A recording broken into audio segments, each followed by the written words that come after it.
Halo Gen Rangers, aku Nadifa, host Gen Talk kita pada hari ini. Teman-teman yang mungkin belum tahu apa sih Gen Talk itu? Gen Talk adalah talk show yang dikemas pada isu-isu remaja yang trendy, yang pastinya relevan untuk kita para Gen Z. Pada kesempatan kali ini, tentunya aku gak sendirian nih teman-teman. Aku ditemani juga nih sama narsum kita yang sangat kece, yaitu Kak Stefan. Mungkin Kak Stefan bisa nih memperkenalkan diri terlebih dahulu, Kak. Menjadi teman bertumbuh untuk mencapai versi terbaik dari diri kita adalah hal yang penting untuk kita lakukan. Halo Gen Rangers, aku Ananda Stefan Valentino Patrix Pratama, akrab dipanggil Stefan. Aku juara 1 Putra Duta Genre DKI Jakarta tahun 2023. Wah, keren banget ya Kak. Ternyata Kak Stefan adalah juara 1 Putra Duta Genre DKI Jakarta. Salam kenal Kak Stefan. Salam. Nah, by the way nih Kak Stefan udah tahu belum sih pada sesi Gen Talk kita hari ini kita bakal ngebahas tema tentang apa? Pastinya tema kali ini tuh penting banget dan lagi hangat-hangatnya diperbincangkan nih sama teman-teman remaja. Oke, tanpa berlangsung lama ya Kak, langsung aja aku sebutin nih tema kita pada hari ini itu apa. Oke teman-teman, tema kita pada pembahasan sesi Gen Talk hari ini yaitu aman dan nyaman berdasarkan emosional. Loh, gimana tuh? Oke, dari slogan tema yang udah kita sebutin tadi nih ya Kak, secara gak langsung kita akan langsung membahas mengenai isu kesehatan mental. Langsung aja, Kak Stefan punya gak sih pendapat tersendiri mengenai isu kesehatan mental ini, terutama pada remaja ya Kak? Semakin kesini tuh aku senang banget ya ngelihat teman-teman kita yang lebih aware tentang kesehatan mental. Kayak mereka nih jadi lebih sering untuk cari materi tentang kesehatan mental di internet ataupun di sosial media kayak di Instagram atau TikTok. Nah, tapi di samping itu aku juga turut khawatir karena bisa aja nih kita self-diagnose, mendiagnosa diri sendiri gitu ya. Kayak kalau misalkan kita lihat postingan yang judulnya tuh 5 tanda kamu depresi berat, nomor 5 sangat mencengangkan. Waduh, clickbait gitu ya Kak? Iya. Oke. Nah, buat teman-teman remaja yang masih awam mungkin dia akhirnya merefleksikan nih, nanya-nanya sama dirinya sendiri. Ternyata dia akhirnya merasakan dari 4 dari 5 hal yang disebutin tuh ada gitu di diri aku. Nah, dari situ akhirnya dia menjadi lebih khawatir. Benang kusut yang ada di kepala nih jadi lebih kusut lagi gitu. Itu sangat tidak baik gitu ya kalau kita self-diagnose. Tentunya kita harus menemui konselor sebaya gitu ya. Konselor sebaya ataupun konselor ahli, psikolog ahli ya, yang ada di tingkat puskesmas, rumah sakit, atau teman-teman bisa akses konselingnya Puspa gitu ya. Teman-teman bisa berkunjung aja ke webnya Puspa gitu, dan teman-teman bisa lakukan konseling secara offline ataupun online. Wah, bahkan lebih praktis ya Kak, bisa kita langsung akses betul. Puspa Dan online. Gratis. Wah, seru banget tuh Kak. Oke, kita langsung next aja kali ya Kak. Menurut Kak Stefan, ada gak sih kebiasaan dari kita nih para remaja? Semisal kan lagi trending banget ya waktu itu diet-diet yang sekiranya kurang sehat. Itu bisa gak sih Kak berpengaruh kepada isu kesehatan mental kita? Berpengaruh banget nih.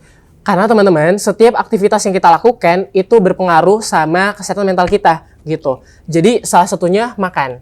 Oke. Kalau kita ngerasa stres, depresi berat, anxiety gitu ya, perasaan yang tidak baik gitu dalam tubuh, itu kadang-kadang tuh mengalami namanya gangguan makan gitu ya. Eating disorder. Nah, di gangguan makan ini kita jadi cenderung berlebihan untuk makan. Jadi kalau misalnya pagi-pagi nih kita sarapannya nasi, telur, ayam. Jadi kalau misalkan kita berlebihan, alhasil kita konsumsi juga bakso, mie ayam, pizza dan lain-lain. Jadi banyak banget gitulah. Tapi masuk aja gitu dalam tubuh kayak muat gitu ya. Nah, terus kalau misalkan ini dilakukan setiap hari gitu ya, ini pastinya sangat buruk gitu bagi tubuh kita gitu. Karena kan perlu kita ingat ya teman-teman ya, kita harus menerapkan isi piringku dan memperhatikan kandungan gula, garam, dan lemak yang masuk dalam tubuh. Karena you are what you eat. Jadi kita perlu perhatikan tuh setiap kandungan agar kita sehat secara fisik, sehat secara mental, kita bisa produktif dan kita bisa mencapai impian yang kita idam-idamkan. Wah, keren banget Kak Stefan. Berarti memang ada ya korelasi nih antara apa yang kita makan, apa yang kita lakukan, habit kita setiap hari dengan kesehatan mental kita dan juga bagaimana cara kita untuk bisa membendung rasa impulsif dalam diri kita itu ya Kak. Oke, untuk selanjutnya nih Kak. Ada gak sih Kak menurut Kak Stefan manfaat untuk kita mempelajari kesehatan mental sedini mungkin dari kita nih, dari zaman kita masih remaja? Banyak banget manfaatnya, Div. Banyak banget. Nah, Diva tahu nggak kalau misalnya bambu nih ya, dalam 5 tahun awal dia tumbuh, dia itu nggak tumbuh tinggi dan juga nggak berkembang lebar gitu ya secara pesat. Wah, gimana tuh Kak? Tapi ya Nat, meskipun begitu, si bambu ini yang berkembang tuh akarnya. Jadi akarnya tuh merambat sampai ke bawah. Teman-teman tahu kan kalau misalnya bambu itu jadi salah satu pohon yang dapat mencegah erosi. Nah, karena dia memperkuat akarnya dulu gitu. Ketika akarnya sudah kuat, terus batangnya jadi tambah tinggi, tambah lebar, alhasil ketika ada angin-angin yang berseliweran dan sangat kencang, si bambu ini nggak mudah patah ataupun roboh. Oke. Sama kayak diri kita guys. Kita perlu untuk perhatikan kesehatan mental diri kita gitu. Karena kesehatan mental sih memang kalau kita lihat efeknya tuh tidak bisa dilihat secara kasat mata. Kan beda ya kalau kesehatan fisik. Kalau kita secara fisik, kalau kita sehat secara fisik, kita kuat, berotot gitu ya. Kalau kita angkat beban yang berat itu gampang. Tapi kalau mental enggak gitu. Efeknya tuh akan terlihat 5 tahun, 10 tahun ke depan. Jadi jangka panjang. Tapi lagi-lagi kesehatan fisik dan mental itu menjadi pondasi gitu ya, supaya kita bisa mencapai versi terbaik dari diri kita tadi gitu. Oke Kak, memang kesehatan mental ini adalah suatu abstraksi yang memang nggak terlihat, tapi efeknya akan kita rasakan dalam jangka waktu 5-10 tahun ke depan ya Kak, jangka panjang. Oke, tadi kan Kak Stefan sudah memberikan Kak penjelasan mengenai urgensi kita untuk mempelajari isu kesehatan mental. Kak Stefan sendiri ada gak sih cara untuk mendeteksi nih Kak secara dini? Bagaimana kalau seandainya kita itu sudah terindikasi masalah isu kesehatan mental? Ada gak Kak? Ya, kita bisa lihat dari perubahan. Perubahan mood, perubahan pola tidur, perubahan pola makan. Tapi meskipun begitu ya Nat, kita perlu untuk datang langsung ke psikolog ahli gitu. Jadi jangan sampai kita self-diagnose nih guys gitu. Kita harus ke psikolog ahli untuk melakukan konseling dan juga bertanya kira-kira aku ini kondisi mental aku seperti apa ya gitu. Jadi kita minta bantuan mereka untuk mendiagnosa kesehatan mental kita dan juga mendapatkan pertolongan itu ya, baik menjadi teman cerita atau memberikan solusi sebaiknya gimana sih caranya kita supaya dapat mengolah emosinya dengan lebih baik lagi gitu. Jadi penting banget untuk datang ke konseling ahli. Oke Kak, berarti ke profesional ya Kak? Yes, ke psikolog ahli, betul. Oke Kak Stefan pernah gak sih ngedengar kalau seandainya Gen Z nih kita nih ya, dibilangnya tuh lemah. Bahkan sampai ada stigma cap ya, kita tuh generasi strawberry, generasi durian ataupun snowflake generation. Pernah gak sih Kak mendengar stigma itu dan menurut Kak Stefan, apakah Kak Stefan setuju atau enggak nih? Iya, Nat, aku tuh sering banget ya dengar gitu teman-teman aku, senior-senior aku yang bilang kayak gitu. Tapi aku tidak setuju dengan statement itu. Karena persepsi tentang kuat dan lemah itu adalah persepsi masing-masing gitu ya. Gitu. Jadi kalau misalkan kita nih dilihat sebagai pribadi yang kuat secara mental, itu kita bisa identifikasikan ya tadi tentunya dengan ke psikolog ahli gitu ya. Terus kita coba ambil contoh nih ya. Kita coba ambil contoh menangis. Di teman-teman remaja khususnya laki-laki nih, masih banyak yang beranggapan kalau cowok nangis itu cowok yang lemah, lembek, cupu, culun gitu kan. Padahal enggak sama sekali. Kalau kita nangis itu tandanya kita kuat secara mental ya teman-teman, kita kuat secara mental. Kita mengetahui emosi yang kita rasakan dan menjadikan nangis itu sebagai langkah untuk bisa menenangkan diri kita gitu. Jadi kalau kita nangis nih bukan berarti kita lemah, tapi justru kita kuat secara mental. Wah, oke Kak. Berarti memang menangis itu adalah salah satu coping mekanisme kita untuk menyalurkan emosi kita ya Kak. Dan juga ketika aku lihat sih memang betul kalau di sekitar aku teman-teman laki-laki terkhususnya masih mengalami toxic masculinity Kak. Yang ya mereka malu apabila mereka nangis ataupun takut dicap hal-hal yang buruk gitu terhadap mereka. Untuk selanjutnya nih Kak, pesan positif ataupun dukungan dari teman sebaya itu berpengaruh signifikan gak sih Kak terhadap kita nih remaja gitu? Berpengaruh banget dong pastinya. Banget. Banget, oke kenapa Yes, tuh? banget. Karena kalau misal kita nih ya jadi teman bertumbuh yang bermakna, tentunya kita bisa membantu teman-teman remaja untuk mencapai versi terbaik dari diri mereka. Tapi meskipun begitu, kita juga merasa terbantu gitu. Dan kalau misalkan kita nih ya menjadi teman sebaya yang mau untuk menjadi teman bercerita gitu ya. Kita nih jadi orang yang jadi lebih dipercaya, jadi orang yang lebih dihargai oleh teman-teman remaja.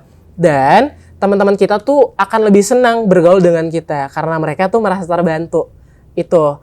Dan juga ketika kita memberikan afirmasi positif gitu ya. Kita bilang kalau misalkan, Nadifa, kamu hari ini cantik banget deh. Wah, oke. Kamu hari ini well prepare banget. Abis itu public speaking kamu bagus, nilai-nilai kamu bagus. Aku yakin kamu pasti bisa untuk mencapai impian kamu. Nah, kalau misalkan aku bilang kayak gitu, kamu ngerasa jadi lebih baik nggak dan percaya diri nggak? Wah ya sih, aku bahkan nge-fly kali ya Kak.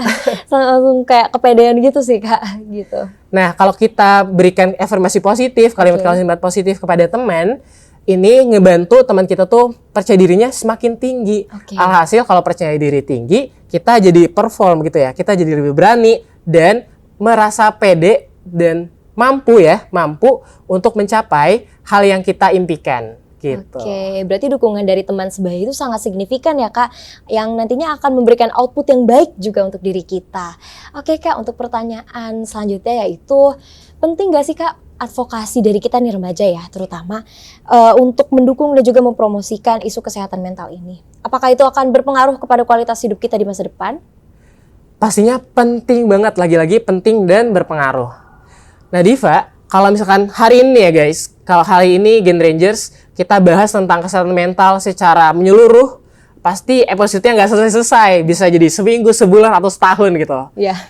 Tapi kita tuh perlu untuk memporsikan materi-materi tentang kesehatan mental secara berjenjang dan bertahap juga. Jadi jangan tiba-tiba langsung diabrek begitu aja, tapi juga bertahap gitu. Supaya kita jadi lebih mudah untuk memahaminya. Karena kan lagi-lagi ya, kesehatan mental tuh banyak hal yang diperbincangkan dan ada di dalamnya.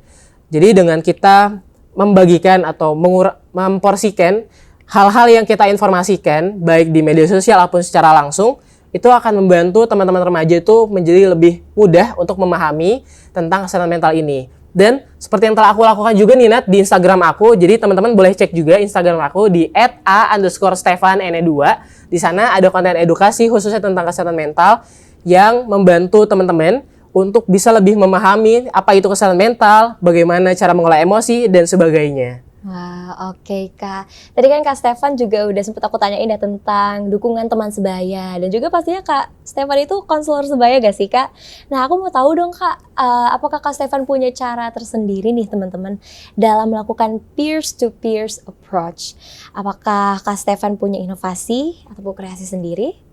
Nah Diva, aku tuh punya ya beberapa teman aku yang dia itu lebih sering cemas, mudah cemas, depresi, dan kayak buat ngomong aja nih sulit gitu kalau misalkan dia lagi cemas gitu ya. Dan atau bahkan cenderung menyakiti diri sendiri gitu. Aku sangat merasa khawatir gitu melihatnya gitu kan. Karena kayak berpikir berulang kali gitu tentang gimana ya cara dia mengolah hidupnya, bagaimana kehidupan dia di esok hari. Dia baik-baik aja nggak ya besok gitu. Nah dari situ tuh aku melakukan 3 hal, Nadifa. Yang pertama, aku secara konsisten mengedukasi teman-teman baik secara media sosial ataupun secara langsung tentang kesehatan mental gitu. Biasanya sih aku edukasi secara online gitu. Kenapa? Karena kalau kita lakukan secara online, kita tuh jadi lebih dekat dengan remaja. Pasti aku yakin ya kalau teman-teman tuh udah pegang gadget gitu. Dan kalau kita sajikan informasi tentang kesehatan mental secara online, teman-teman akan lebih mudah dalam mendapatkannya. Itu yang pertama. Terus yang kedua, aku juga turut aktif sebagai konselor sebaya, baik di Gen Indonesia ataupun di Pikar Bangka. Menjadi teman yang baik dan dipercaya untuk cerita, itu adalah hal yang penting untuk dilakukan. Supaya kita nih membuat situasi di mana mereka nih, teman-teman kita merasa bahwa masih ada yang peduli dengan kita. Gitu ya. Masih ada yang mau mendengarkan cerita kita dan hidup kita menjadi lebih berharga. Nah, tentunya menjadi konselor sebaya ini hal yang penting dan sangat krusial gitu. Makanya teman-teman nih ya, penting banget untuk bisa menjadi teman cerita yang baik untuk teman-teman sebaya. Menjaga privasi dan menjaga kondisi kenyamanan si klien kita atau teman sebaya kita yang lagi cerita. Itu penting banget. Dan yang ketiga, kayak yang teman-teman udah lihat ya di depan sini ya. Ini ada koper yang unyu-unyu bin imut gitu ya. Biru-biru gini ya, kayaknya sih dari tadi aku salfok sih. Ini tuh apa sih Kak? Ya, jadi Nadifa, ini adalah koper emosi. Oke. Koper emosi ini bertujuan untuk membantu teman-teman remaja untuk bisa mengelola emosinya dengan baik dan memahami tentang emosi yang ia rasakan. Nah, cara mainnya cukup mudah. Gimana tuh Kak? Biasanya ketika aku implementasikan ini ke teman-teman sebaya nih ya, awalnya aku sharing dulu nih tentang apa itu emosi dan bagaimana cara mengelolanya gitu. Nah selanjutnya aku dorong mereka untuk mencoretkan warna sesuai dengan emosi yang mereka rasakan. Kalau kamu ngerasa kamu lagi sedih, marah, murung, cemas, kamu boleh coret warna biru. Kalau kamu ngerasa biasa aja, kamu coret warna kuning. Kalau kamu ngerasa bahagia, kamu coret warna hijau. Nah, setelah kamu coret ini, ada satu hal lagi yang perlu kita lakukan. Dan ini pastinya nggak kalah serunya. Apa tuh, Kak? Itu adalah membuat jurnal emosi. Jurnal emosi. Jadi jurnal emosi ini ada 3 bagian. Yang pertama ada namanya kotak emosi. Jadi kotak emosi ini nih, Nat, berfungsi untuk mencoretkan, nah, jadi menjadi tempat untuk menuliskan emoticon. Oke. Menggambar emoji yang ia rasakan gitu ya. Oh, oke. Ya, jadi aku tuh sangat banyak gitu yang ngelihat ya bagaimana cara teman-teman sebaya untuk membuat atau merepresentasikan emosi mereka. Baik dari emoji kayak kalau dia ngerasa senang itu senyumnya tuh sangat sumringah gitu ya, lebar ya, dan lain-lain. Terus yang kedua adalah pemicu. Kita perlu tahu dan tuliskan pemicu apa yang menimbulkan emosi kita yang muncul gitu ya. Itu. Terus yang ketiga adalah harapan. Ini penting banget nih untuk kita pikirkan, untuk kita refleksikan dalam pikiran kita. Kita cari tahu harapan kita untuk diri kita, baik secara emosi, kesehatan mental, atau harapan untuk menyelesaikan permasalahan yang mereka miliki. Dan itu berpengaruh sama kesehatan mentalnya, gitu. Nah, dari edukasi, menjadi teman yang baik untuk bercerita, dan koper emosi ini, aku berharap semakin banyak teman-teman sebaya yang mengerti tentang apa itu emosi, apa itu kesehatan mental, dan mengolah emosinya dengan lebih baik. Dan semua pemahaman ini nggak cuma menjadi informasi doang, tapi juga dipraktekkan di kehidupan sehari-hari. Oke, wah ternyata seru banget ya teman-teman. Ini Kak Stefan sudah memberikan inovasi bermain sambil belajar ya. Belajar terutama untuk mengetahui nih kondisi dari dalam diri kita, terutama emosi ataupun apa yang sedang kita rasakan. Keren banget Kak inovasinya. Oke, untuk penutup kali ya Kak, karena dari tadi kita udah berbincang, seru banget juga. Kak Stefan punya nggak nih closing statement untuk Gen Rangers di rumah? Buat closing statement, teman-teman Gen Rangers yang ada di rumah nih ya, penting banget untuk kita pahami kalau emosi itu dikelola, bukan dialihkan. Jadi teman-teman, kalau kita nih memiliki emosi, merasakan emosi yang terjadi di kehidupan sehari-hari, penting untuk dirasakan dulu, terus kita cari cara untuk mengelolanya. Salah satunya dengan cara expressive writing ini, gitu ya. Sebenarnya masih ada cara lain gitu ya, masih ada banyak cara untuk mengelola emosi dengan baik, gitu. Terus yang kedua, tentunya kita harus menjadi teman bercerita yang baik gitu ya. Yang baik, yang dipercaya, yang menimbulkan situasi yang aman dan nyaman untuk teman-teman sekitar.